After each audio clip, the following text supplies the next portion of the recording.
Baik, Bismillahirrahmanirrahim. Assalamualaikum warahmatullahi wabarakatuh. Ya, selamat malam para mahasiswa. Kita lanjutkan dengan materi mata kuliah tes dan pengukuran. Ya, Eh, di pertemuan pertama kita sudah membahas tentang eh, kajian umum tentang tes dan pengukuran. Ya. Sekarang kita masuk kepada pembahasan tentang tes, pengukuran, dan evaluasi. Di pertemuan pertama kita sudah membahas tentang pengertian tes eh, dan pengukuran ya. Nah, ini adalah tambahan ya berkaitan dengan evaluasi ya. Tes seperti yang sudah disampaikan itu adalah merupakan alat ya untuk memperoleh informasi. Biasanya berupa eh, butir-butir soal atau pertanyaan-pertanyaan yang dibuat untuk diberikan kepada siswa ya. Tentunya tujuannya adalah untuk mengetahui kemampuan siswa dengan syarat-syarat tertentu. Kemudian yang kedua adalah pengukuran. Nah, pengukuran ini adalah proses untuk memperoleh informasi. Ya, informasinya itu eh, berupa angka, ya.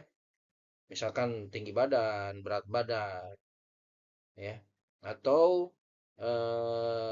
angka yang diperoleh dari tes yang sudah dilakukan. Yang ketiga adalah evaluasi. Nah, kalau evaluasi ini adalah mencakup penilaian. Kalau sini penilaian secara umum, ya. Jadi prosesnya sudah sistemik atau sudah sistematik, ya. Ada apa namanya? Ada persiapan, ada pelaksanaan, kemudian ada evaluasi, ya. Tujuannya apa? Untuk menentukan sampai sejauh mana tujuan pembelajaran atau tujuan instruksional yang telah di rencanakan itu bisa dicapai oleh siswa atau peserta didik. Nah, ini mungkin hubungan ya dalam dalam gambar hubungan antara tes, pengukuran, dan evaluasi. Tes ini menggunakan sejumlah butir soal, kemudian pengukuran ini eh, eh, pemberian angka ya terhadap sesuatu yang diukur ya. Bisa tes itu tadi ya. Kemudian bisa juga berkaitan dengan tinggi badan ya, yang tidak ada kaitannya dengan tes misalkan ya, tidak ada kaitannya dengan pertanyaan. Kemudian juga bisa berat badan dan lain sebagainya. Kemudian yang ketiga adalah evaluasi. Nah, evaluasi ini penilaian. Evaluasi ini menyangkut kepada tes dan juga pengukuran. Kemudian selanjutnya adalah bagian D, tujuan pengukuran dan evaluasi ya. Ada beberapa tujuan ya daripada tes dan pengukuran ya. Yang pertama adalah penentuan status ya. Status daripada peserta didik atau siswa. Tes itu ya. Ini statusnya mampu atau tidak mampu ya. Bisa atau tidak bisa. Nah, itu penentuan status ya. Layak atau tidak layak ya. Tinggi atau tidak tinggi ya. Jadi penentuan status ya melalui tes dan pengukuran ya. Ya, tentunya ketika status ini diketahui ya manfaatnya adalah untuk kepentingan siswa itu sendiri, guru itu sendiri, atau bahkan mungkin orang tua ataupun entitas-entitas lain yang membutuhkannya ya. Yang kedua, klasifikasi ya. Yang kedua adalah untuk klasifikasi ya. Jadi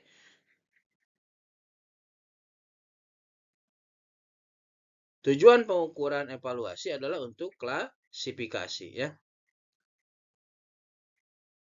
Biasanya klasifikasi itu berkaitan dengan tingkatan kelas, usia, ya, ataupun hal-hal yang lain yang memang dibutuhkan, ya, klasifikasi ini. Contoh misalkan apa? Dalam tinju itu ada kelas bulu, kelas terbang, kelas bantam, kelas berat. Nah, ini klasifikasi. Diukur. Makanya orang kalau mau tinju itu pasti diukur ya. Sebelum melakukan fight, pertemuan di atas ring, itu harus diukur dulu. Ini klasifikasinya kelas apa nih? Jadi kalau beratnya kelebihan atau beratnya terlalu rendah, ini tidak bisa masuk klasifikasi. Yang ketiga adalah untuk seleksi ya. Nah, seleksi ini biasanya eh, dilakukan kepada beberapa siswa atau bisa seluruh siswa juga ya. Untuk tujuannya apa? Misalkan tujuannya untuk eh, lomba ya, untuk untuk apa? Prestasi atau untuk masuk ke perguruan tinggi, ini ada seleksi ya. Atau mau masuk sekolah itu ada seleksi ya. Itu tujuannya itu. Yang keempat, bimbingan dan diagnosis ya, diagnosa awal ya. Makanya ada yang sekarang itu kurikulum merdeka itu ya, ada penilaian diagnostik ya, penilaian di awal gitu ya, untuk mengetahui sejauh mana kemampuan siswa. Tujuannya untuk apa? Ya untuk memetakan gitu ya, anak ini ada di mana dan bagaimana proses pembelajaran yang harus didapatkan ya. Nanti kan dirata-ratakan gitu, kira-kira pembelajarannya seperti apa dengan rata-rata diagnosis peserta didik seperti ini ya. Tentunya juga nanti untuk bimbingan ya, ya, untuk mencapai tujuan pembelajaran yang telah ditentukan, bagaimana bimbingan yang akan dilakukan oleh guru atau pelatihnya.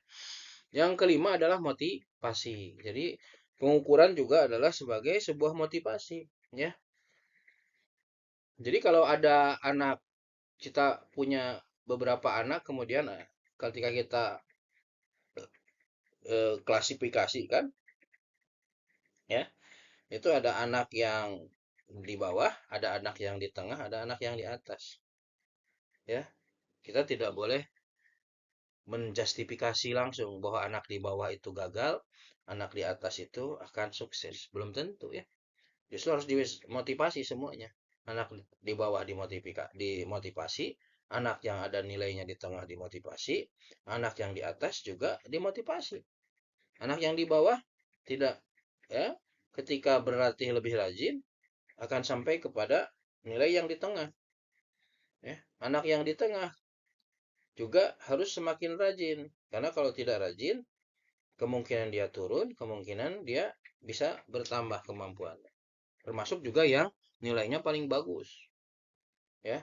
Bahkan jangan jangan kemudian dianggap tadi ya, kalau sudah nilai bagus dia akan sukses, belum tentu ya. Jadi nilai itu adalah motivasi ya. Bisa jadi anak yang paling bawah dengan berjalannya waktu ada perkembangan, kemudian bahwa bahkan dia bisa menyalip ya, yang ada di tengah bahkan yang ada di atas. Bisa saja terjadi dengan motivasi tadi. Yang keenam adalah sebagai standar pemeliharaan. Jadi kalau kita sudah punya grade nilai di sekolah itu ya, nah itu adalah standar kita. Kalau standar kita di 5, bagaimana caranya? Kita terus di 5 dipertahankan minimal. Maksimalnya kemudian menaikkan standar nilai kita 6, 7, 8 dan seterusnya ya. Jangan sampai standar pemeliharaan kita yang tadinya 5 bahkan menjadi jelek ya, cenderung turun. Makanya perlulah tes, pengukuran dan evaluasi yang secara berkala ya. Kemudian sebagai melengkapi pengalaman-pengalaman pendidikan ya. Jadi memang karena pendidikan formal itu beda dengan pendidikan informal, peserta didik, siswa ataupun atlet kalau dalam dunia olahraga ya, ini harus dilakukan tes, pengukuran, evaluasi secara berkala ya. Kalau kalau di sekolah itu ada formatif, ada sumatif. Nah, itu tes secara berkala. Tujuannya untuk apa? Ya, untuk memberikan pengalaman-pengalaman belajar di dunia pendidikan. Kemudian yang kedelapan adalah mengadakan penelitian, ya. Jadi tes pengukuran dan evaluasi juga adalah dalam rangka mengadakan penelitian. Bisa dalam rangka mengadakan penelitian, tujuannya untuk apa? Untuk apa? Untuk meningkatkan kualitas pembelajaran di suatu tempat, ya, dengan penelitian tadi, ya. Kalau kita kelompokkan ada 3 anak yang nilainya di bawah, ya, maksudnya ada 3 kelompok anak, nilai di bawah, nilai di tengah, dan nilai di atas. Ini diteliti, ya. Kenapa yang nilai di bawah? Bagaimana nilai di tengah? Bagaimana nilai di atas? Ya, bagaimana yang nilai di atas cara belajarnya, yang di tengah cara belajarnya, yang di bawah cara belajarnya bagaimana. Nah, dengan tujuan apa? Yang di bawah bisa didorong menjadi di tengah, yang di tengah bisa didorong menjadi di atas. Jadi akhirnya kita nanti punya rata-rata anak-anak itu nilainya adalah ada di tengah, ya. Nah, yang di bawah sudah tidak ada, ya. Walaupun memang mustahil kita mendapatkan apa hasil yang ideal, ya, dalam sebuah lembaga pendidikan, karena pasti ada 3 kelompok tadi. Ada anak yang di bawah, ada anak yang pertengahan, bahkan kemudian ada anak yang di atas, ya, jenius. Itu tujuan pengukuran dan evaluasi. Nah, yang selanjutnya adalah prinsip-prinsip pengukuran dan evaluasi. Ini ada 8 juga prinsip pengukuran dan evaluasi. Yang pertama adalah pengukuran dan evaluasi harus sesuai dengan filosofi hidup dan pendidikan, ya. Jadi filosofi hidup dan pendidikan harus sesuai, ya. Jadi pengukuran dan evaluasi itu harus sesuai dengan filosofi hidup dan pengukuran. Artinya pengukuran dan evaluasi itu tidak bertentangan, ya, tidak bertentangan dengan filosofi hidup, ya, cara berpikir, ya, yang berlaku dalam masyarakat, ya, ya, cara berlaku yang ada di dalam masyarakat. Maka tidak boleh bertentangan dengan instruksional lembaga, tidak boleh bertentangan dengan tujuan lembaga itu ada untuk apa, ya. Jadi harus sesuai dengan filosofi hidup dalam masyarakat, juga harus sesuai dengan tujuan pendidikan yang ada di dalam sebuah lembaga, ya. Yang kedua, pengukuran harus dilakukan dengan sasaran dan program yang jelas. Ya, makanya setiap lembaga itu, lembaga apapun yang kaitannya dengan pengukuran, tes, pengukuran dan evaluasi, ya tentunya dalam hal ini pendidikan lah, ya, lembaga-lembaga pendidikan itu harus punya sasaran dan program yang jelas. Makanya kalau di lembaga-lembaga itu pasti ada visi misi gitu, ya. Ada visi, ada misi, ada tujuan lembaga. Ini tuh harus jelas. Kenapa? Karena ada yang harus dicapai. Nah, tes dan pengukurannya itu harus dengan tujuan tadi, harus sesuai dengan visi misi tadi. Harus sesuai dengan sasarannya. Jangan sampai sasarannya ke Jakarta, gitu, ya.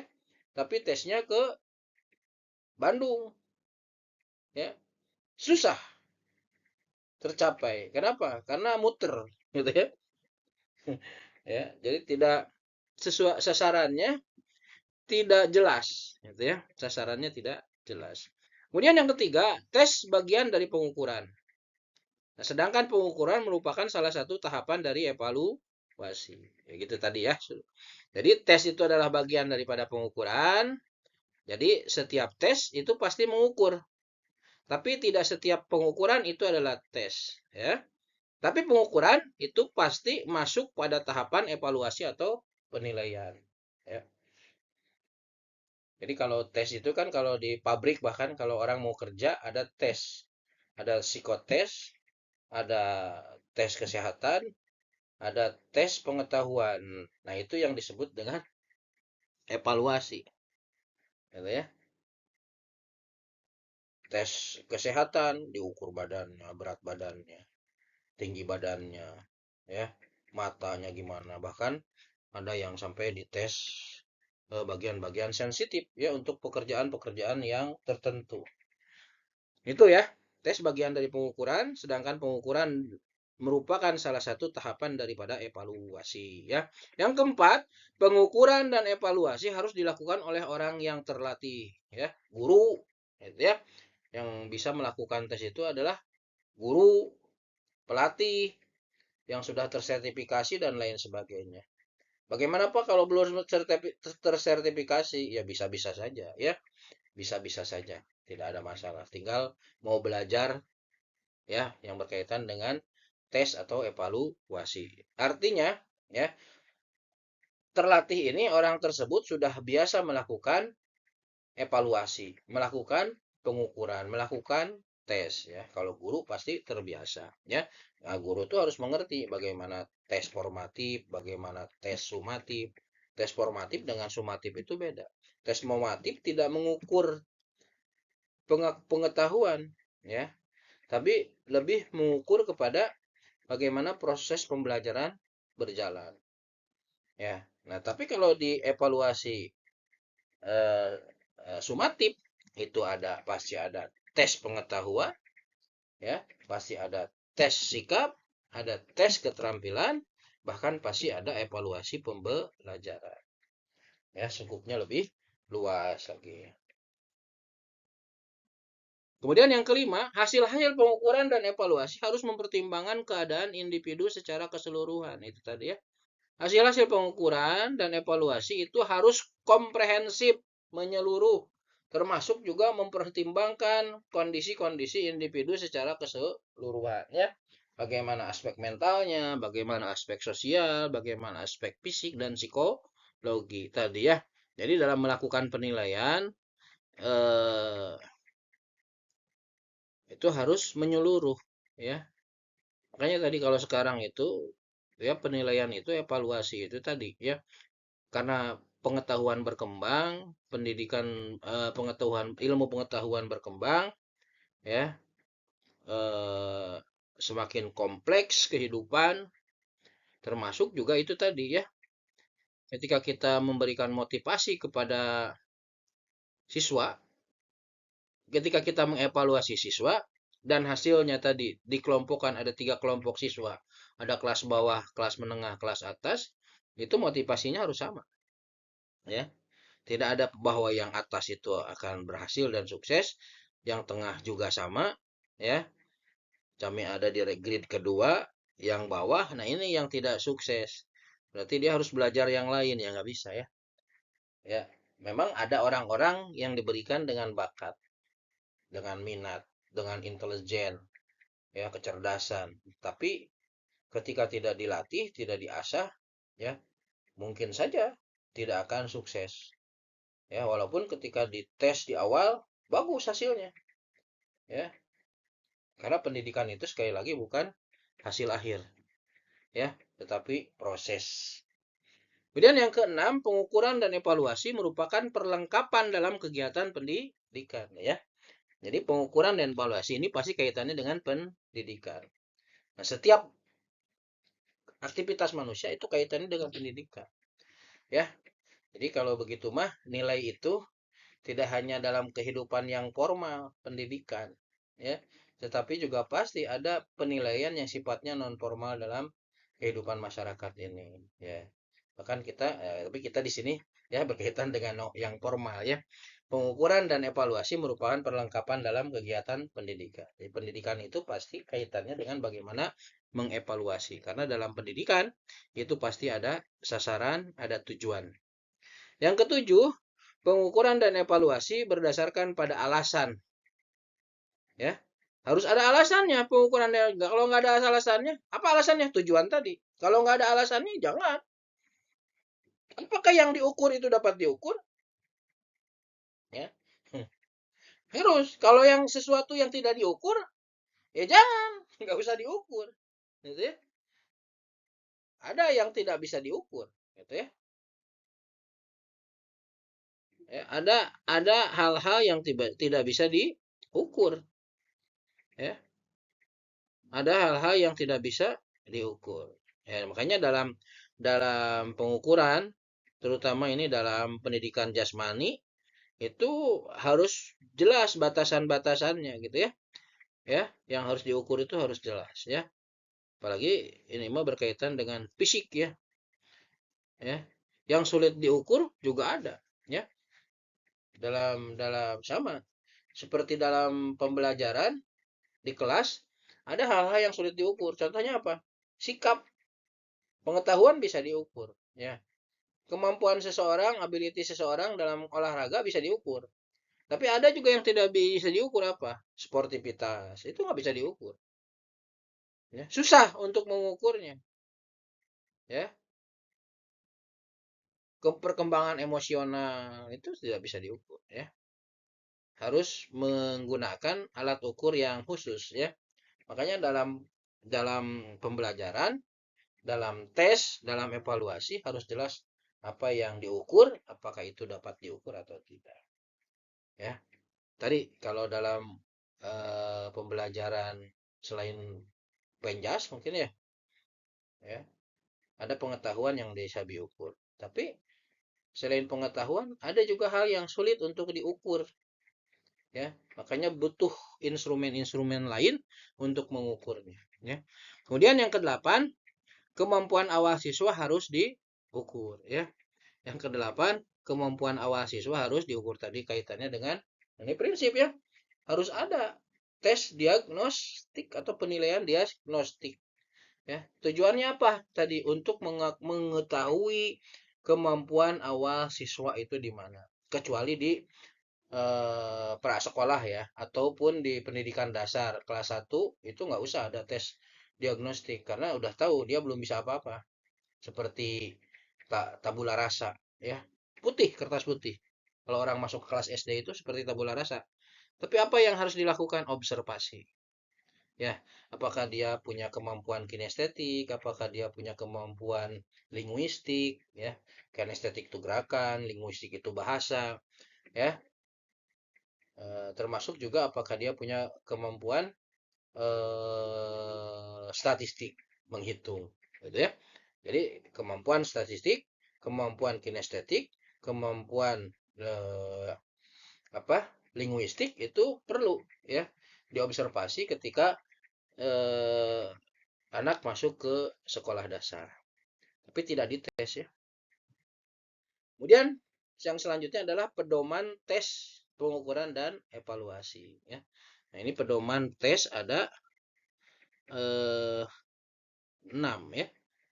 Pedoman tes ada 6. Yang pertama mengetahui cara menggunakan tes ya. Ya, ya yang mau ngetes harus tahu cara menggunakan tes ya. Nanti kita bahas ya bagaimana tes, ada berapa cara tes ya. Kan tes itu ada tes tulis, ada eh, tes non tulis ya. Mengetahui kriteria yang digunakan. Kriteria-kriteria apa yang dites? Pengetahuan, sikap, keterampilan. Instrumennya akan berbeda ya. Kalau pengetahuan bisa pakai tes tulis.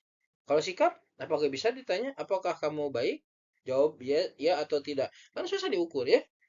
Tapi kalau kalau pengetahuan bisa ditanya ya apa yang dimaksud dengan baik atau apa yang dimaksud dengan akhlak mulia.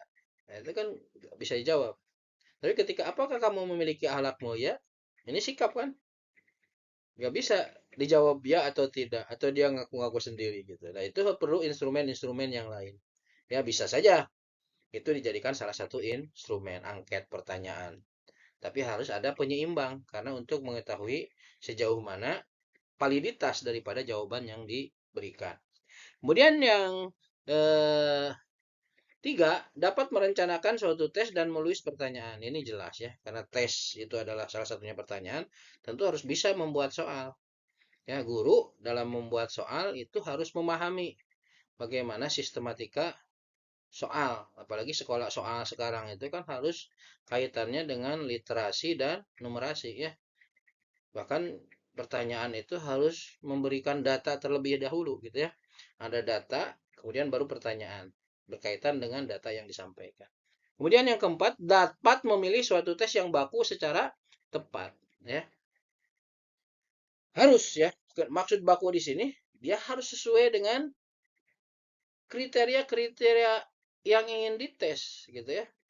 Makanya kalau kalau kita buat soal biasanya sebelum buat soal harus ada apa dulu? Ada kisi-kisi ya. Supaya tesnya itu tidak tidak sembarangan gitu ya. Tidak asal. Ya. Yang kelima, dapat mengadministrasikan suatu tes ya. Mengadministrasikan di diadministrasikan ya. Di apa?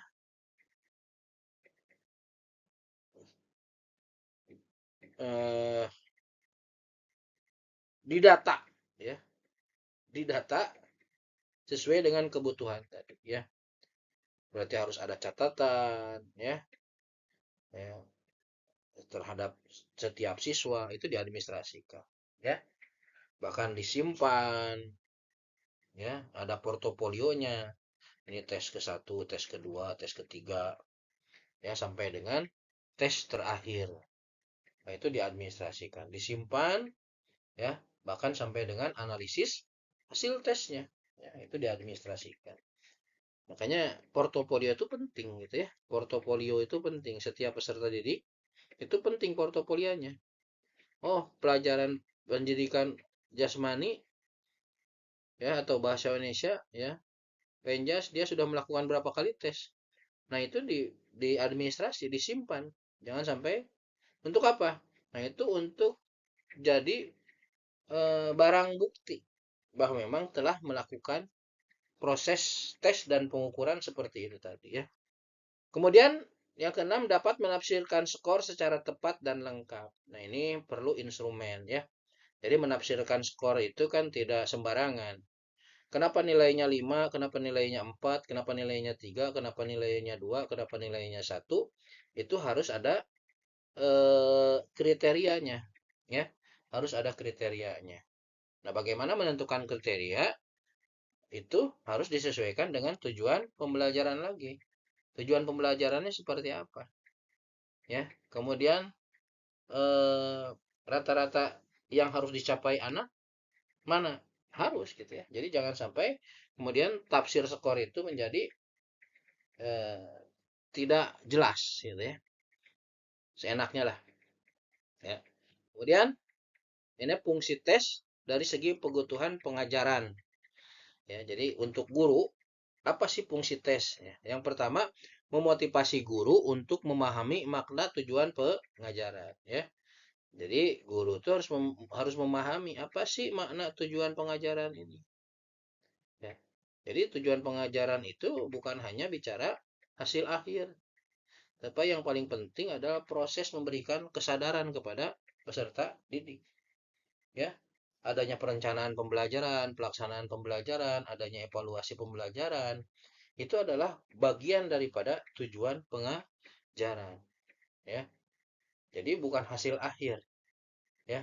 Jadi supaya guru juga di dalam dirinya punya kekuatan, punya strong ya, punya motivasi ya bahwa apa dalam melaksanakan pengajaran dia harus memiliki peralatan-peralatan yang sesuai dengan tujuan pengajaran yang ingin dicapai ya. Kemudian yang kedua sebagai umpan balik bagi guru dan siswa. Jadi umpan balik ya. Kalau ada tes itu umpan balik. Oh, ternyata hasil tes belum maksimal. Nah, itu umpan balik kepada kita. Apa yang harus kita lakukan ya ketika kita melakukan tes ya.